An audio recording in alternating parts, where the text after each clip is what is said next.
હા સૂત્ર પ્રવૃત્તિ હોય તો તમે બધા સૂત્ર ભણેલા ખરા ને?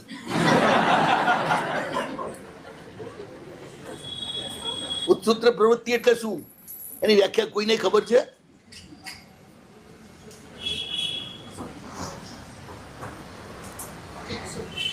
ચમનલાલ લક્ષ્મીચંદ પુનાનો શ્રાવક, પ્રબુદ્ધ પનાજી મહારાજથી જ શાસનમાં આવેલો.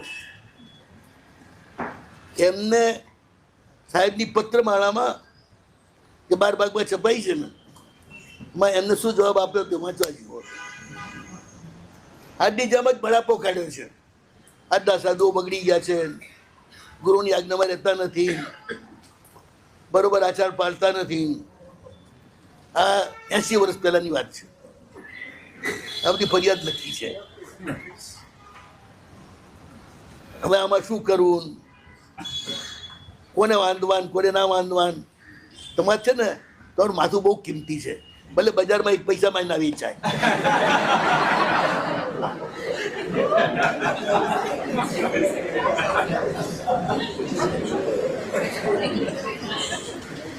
બધાની ખોપડી વેચાય, મારી ખોપડી ક્યારે વેચાય?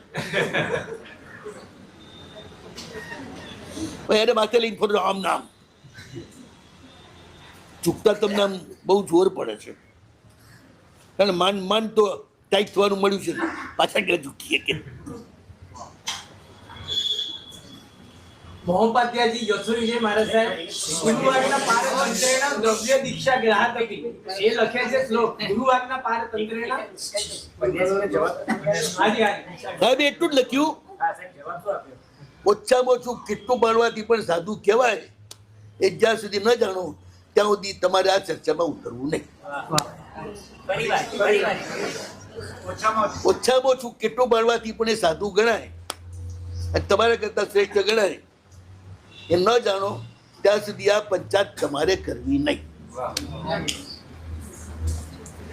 પેલાની અપેક્ષા આ નીચા લાગે છે, પણ બેટા તારી અપેક્ષા એ તો તારી અપેક્ષા કે ને તારી અપેક્ષા ઊંચા છે કે નહીં?